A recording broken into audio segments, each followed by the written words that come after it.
वहाँ स्वयं में उपस्थित रहकर अलग अलग स्थानों पर रैपिड टेस्ट के माध्यम से टेस्ट करवाने का काम कर रहे हैं। विपक्ष तो अपने आप को केवल मीडिया में बने रहने का नाम है, इसका नाम है विपक्ष। विपक्ष ने कभी लॉकडाउन में कम से कम एक पैकेट खाना पीने कभी काम नहीं किया। तो आप जनता के नेता अपने आप को कैसे बांटते हैं?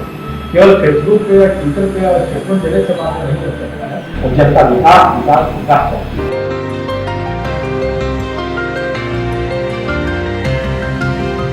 नमस्कार, नेशन 24 में आपका स्वागत है। आज मैं मौजूद हूँ डॉक्टर संजीव चौरसिया जी के पास, जो दीघा विधानसभा क्षेत्र के विधायक हैं। आज हम इनसे बात करेंगे चुनावी मंथन में आगामी चुनाव को लेकर, कोरोना महामारी को लेकर और बिहार की राजनीति को लेकर। जी, नेशन 24 में बहुत बहुत धन्यवाद। अभी कोरोना महामारी में क्या स्थिति है आपके क्षेत्र? निश्चित तौर पर कोरोना के दृष्टि से, महामारी की दृष्टि से जब से लॉकडाउन हुआ है तब तक क्षेत्रों में राशन वितरण से लेकर फूड पैकेट से लेकर मास्क वितरण से लेकर सैनिटाइजेशन लगातार कर रहे हैं। और कोरोना के इस कार्यकाल में और कोरोना के इस अवधि में जो कोविड-19 के डिटेक्शन का जहाँ जहाँ कमी थी, वहाँ स्वयं में उपस्थित रहकर अलग अलग स्थानों पर रैपिड टेस्ट के माध्यम से टेस्ट करवाने का काम कर रहे हैं। जो लोग उससे पॉजिटिव आ रहा है उनको घर में क्वारंटाइन होने का आग्रह जरूर पड़े पर उसको हॉस्पिटल में एडमिट होने के लिए कार्य करते हैं और जरूरत पड़ने पर दवा पहुँचाने से जो होता है। कल ही सर आप नगरी में किए, इसके पहले राजीव नगर में हुआ, गुड़गांव रोड में हुआ, पाटलिपुत्र में हुआ, फिर अभी और हो रहा है। तो जगह जगह 60 से लेकर 100 से लेकर 150 तक लोगों का रैपिड टेस्ट प्रत्येक स्थानों पर करा रहे हैं कि हैडों की स्थिति ना हो। और जो अलग अलग प्रकार के केंद्र है सरकार के द्वारा, प्राथमिक केंद्र है, तो जहाँ जहाँ सुचारू रूप से चल रहे हैं उनको भी अवलोकन करने का काम करते हैं। तो कुल मिलाकर सरकार की तत्परता, सरकार की सहजता कि कहीं किसी प्रकार का पैनिक ना हो, सब प्रकार की व्यवस्था एकदम कई तरह की वीडियो आ रहे हैं जिसमें आप देख रहे होंगे कि हॉस्पिटल की स्थिति को बदहाल दिखाया जा रहा है। अभी मंगल पांडे काफी जो दोबारा निकले हैं और दौरा कर रहे हैं पीएमसीएच का, एनएमसीएच का, एम्स का, जेएमएस का। ये ऐसा स्थिति क्यों बन पाया? सुधार सरकार ने इससे क्यों नहीं, अलग अलग प्रकार से लोगों को संज्ञान में भी था, पर कहीं न कहीं जो टेस्टिंग का जो मामला था तो वो थोड़ा गति धीमी या प्रकार से अलग अलग लोग टेस्ट कराने के लिए निकल नहीं पाते, उसमें थोड़ी कठिनाई आ रही थी। और टेस्टिंग किट जहाँ जहाँ उपलब्ध हो पा रहा है पर्याप्त मात्रा में, उसका कॉन्फिडेंस बढ़ रहा है। स्वयं हम और माननीय मंगल पांडे जी, माननीय स्वास्थ्य मंत्री पाटलिपुत्र में वहाँ गए थे, तो वहाँ 80 बेड का ऑक्सीजन युक्त कोरोना पेशेंट के लिए, थेरेपी के लिए वहाँ प्रारंभ किया गया है। तो जगह जगह करने का काम होता है। ये ठीक है, कहीं कोई कठिनाइयाँ होती है तो प्रदर्शित करने का काम होता है, पर अब बहुत तक हर चीज़ को ठीक कर लिया गया, कहीं किसी प्रकार की कठिनाई नहीं है। 2 बार स्वास्थ्य सचिव को भी तो वो अलग अलग प्रकार से उसके लिए रह सकते हैं। कुल मिला के लक्ष्य के ऊपर ध्यान देना चाहिए। सरकार के लक्ष्य और दूरदृष्टता है कि स्वास्थ्य विभाग को ठीक करना है, तो वो ठीक करना की स्थिति में अपने आप निरंतर दिखाई दे रहा है और बहुत हद तक युवा भी है, ठीक करेगा। विपक्ष का कोरोना को लेकर और बाढ़ को लेकर लगातार सरकार प्रयारों जारी है। विपक्ष तो अपने आप को केवल मीडिया में बने रहने का नाम है, इसका नाम है विपक्ष। विपक्ष ने कभी लॉकडाउन में कम से कम एक पैकेट खाना पीने का भी काम नहीं किया, कुछ योजना सामाजिक रूप से चलाने का काम नहीं किया, बाढ़ में लोगों के बीच में जाकर संवेदना प्रकट करने का भी काम नहीं किया, और कोरोना युक्त लोगों के बीच में भी जाकर मिलने का काम किया। तो जब आप प्रत्यक्ष रूप से जाने का काम नहीं करते हैं, प्रत्यक्ष रूप से संघर्ष भाव पर मिलने का काम नहीं करते हैं, तो आप जनता के नेता अपने आप को कैसे बांटते हैं? केवल फेसबुक पे या ट्विटर पे और स्टेटमेंट देने से बात नहीं हो सकता है। कम से कम लोग जाए तो संवेदना जगने का काम होगा। तो विपक्ष के उस रूप में है ही नहीं। तो मैं आग्रह करूँगा कि भाई जनता के साथ जुड़ के रहिएगा, संवेदना के साथ जुड़ कर रहिएगा, तो जनता भी जुड़ जाएगी। जैसे यादव लगातार कह रहे हैं कि बिहार की जो डबल इंजन की सरकार है वो सरमारा गई है, इस वक्त जनता इनको वोट नहीं करेगी और इस बार चुनाव में इनको भी समझ में आ जाएगा कि जनता किसके तरफ। आज अपनी चिंता करे, वो ज़्यादा चिंता पे चिंतन ना करे।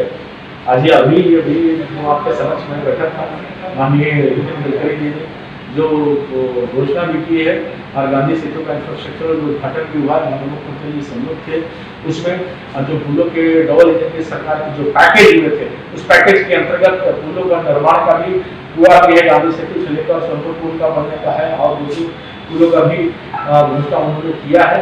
ये अपने आप इस बात को प्रदर्शित करता है कि डबल इंजन की सरकार विकास की राह पर है, विकास की राह समझने का काम करे, जो विकास नहीं विनाश की राह पर चलने का काम किया, तो इन बातों को वो सोचने का समय छोड़ दे और जनता विकास विकास विकास चाहती है। यूपीए में तेजस्वी यादव को लोग कितना मुख्यमंत्री उम्मीदवार के तौर पर मानते हैं, क्या लगता है आपको? वहाँ तो नेतृत्व का ही संकट है, तो संकट में कैसे उभर पाएंगे तो चिंता वो करना है। न कोई नेता है, न कोई उद्देश्य है, न कोई है। इसलिए विपक्ष अपने आप में बटा हुआ एक कुर्बा का नाम विपक्ष है, एक सिद्धांतहीन राजनीति का नाम विपक्ष है, और एक अपने आप को कभी स्थापित नहीं हुए वैसे लोगों का नाम विपक्ष है।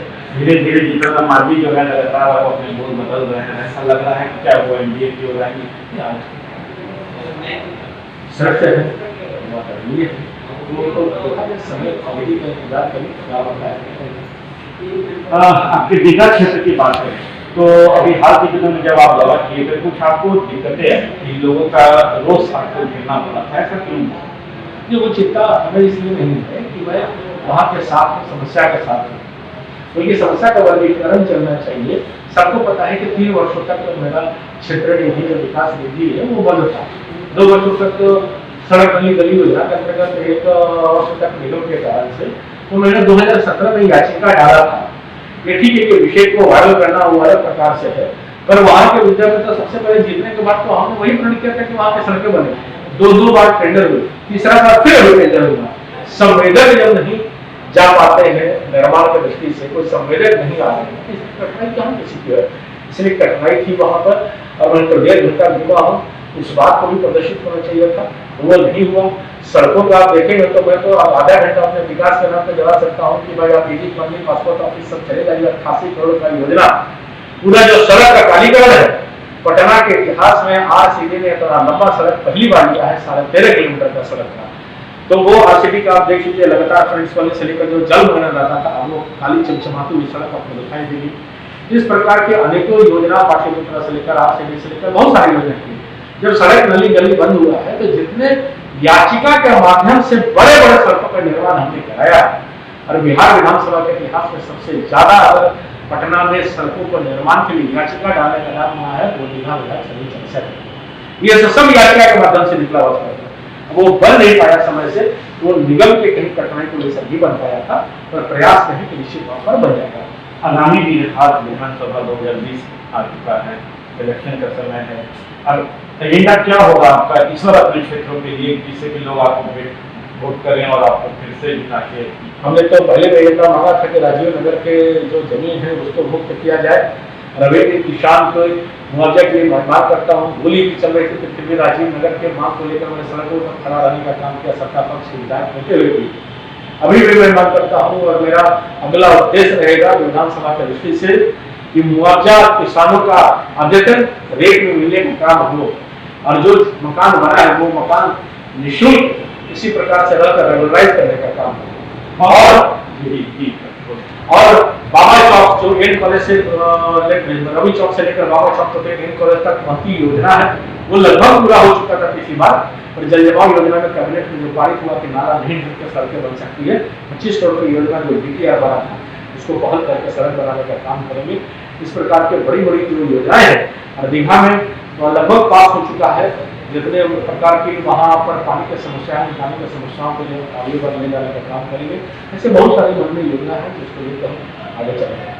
कौन कौन से वादा करेंगे जनता से? इन सब यादों के साथ साथ अगला वादा ये भी है कि पुलिस कॉलोनी में जो सड़कों का निर्माण आरसीडी के अंतर्गत करवाने की बात है वो हमने पहल की थी, और लगभग बड़ी चौड़ी सड़कें जो है 20 मीटर से ज्यादा जो है वो निश्चित तौर पर 20 फीट से ज्यादा जो है वो आरसीडी के अंतर्गत सबसे ज्यादा सड़कों का निर्माण आरसीडी का हो सकता है, तो वो दीघा विधानसभा में हो सकता है। और एक बड़ी योजना मेरे मन में है कि बड़ा रिवर फ्रंट जो है घाट अगर बने दीघा में, उसके लिए प्रपोजल हमने दिया था, और उस प्रपोजल को हम मूव करेंगे अगली बार। सौदागरी बने, जो सौदागरी नहीं है, सिटी की तरफ जाना पड़ता है, यहाँ जो अपना जेटी सेतु है उसके नीचे सौदागरी बने, एक रिवर फ्रंट बने, घाट का निर्माण हो, ये बड़ी योजना है। जैसे मैंने बताया कि राजीव नगर का समस्या का निजात हो, जैसा हमने बताया कि बाबा चौक पे पुल पे सड़क का, वहाँ पर बाबा चौक पे जो नाला है, नाला के ऊपर सड़क का आवागमन का वाहन निर्माण की बात है, वो करने की बात हो। स्लम में हमने ODF के माध्यम से जो शौचालय लगाने का काम किया है, तो स्लम में कठिनाइयों को दूर करने का काम, ये बड़ी योजना मेरे मन में है कि सबसे ज्यादा स्लम है तो अपने विधानसभा में है, उसको करने का काम करेंगे। स्वास्थ्य और शिक्षा सुदृढ़ीकरण करने का काम, स्वास्थ्य और शिक्षा और सड़क और स्वास्थ्य जो है आपका तो बेहतर हुआ है आपके क्षेत्र में, लेकिन कहीं ना कहीं शिक्षा और जो स्वच्छता है उसमें थोड़ी सी कमी दिखी है सर। इसमें अलग अलग प्रकार से क्योंकि निगम के माध्यम से स्वच्छता का दृष्टिकोण रखने का काम होता है, तो बीच में जिस कंपनी को लिया गया था वह कंपनी की गड़बड़ी थी और वो चीज़ को सुदृढ़ीकरण हो गया है, घर घर डोर टू डोर कलेक्शन हो रहा है, वो चीज़ को रखा जाएगा। शिक्षा का जहाँ सवाल है तो शिक्षा की स्थिति सुधरी है, शिक्षा में अलग अलग प्रकार से बच्चे में स्थिति प्रतिनिधि सुधरी है, और कहीं ना कहीं चूँकि फंड के कारण उपयोग जो नहीं हो पाता था राशि, अभी हमारा प्रयास करें कि शिक्षा के क्षेत्र में एक अलग क्रांति का आगाज हो। कोरोना महामारी अभी चल रहा है, लगातार लॉकडाउन 1, 2, 3, 4 अभी लॉकडाउन हो, लेकिन सरकार को जब संक्रमण बढ़ने लगा तो आपको लॉकडाउन फिर से बढ़ाना पड़ा और अभी फिर से बढ़ा है। चुनाव आयोग से क्या आपकी सोच है, आपका पर्सनल इच्छा क्या है कि चुनाव होना चाहिए या नहीं? ये चुनाव आयोग को तय करना है, चुनाव आयोग सभी मापदंडों को देख कर तय करेंगे, जो चुनाव आयोग तय करेंगे उसको मानने के लिए हम लोग अच्छा से तैयार हैं। तो अभी हमारे साथ मौजूद थे चुनावी मंथन में डॉक्टर संजीव चौरसिया जी, जिन्होंने दीघा क्षेत्र के बारे में, विकास के बारे में, राजनीति के बारे में, कोरोना महामारी में किए गए कार्यों के बारे में और अपनी सारी बातों को उन्होंने मजबूती के साथ रखा। जनता के बीच जाएंगे, अपने वादा को पूरा किया है उसे बताएंगे और जो नए एजेंडे हैं उनको लेके वो उनके सामने प्रस्तुत होंगे और फिर से चुनाव में महारथी के तौर पे सामने आएंगे। आप देखते रहिए नेशन 24। नमस्कार।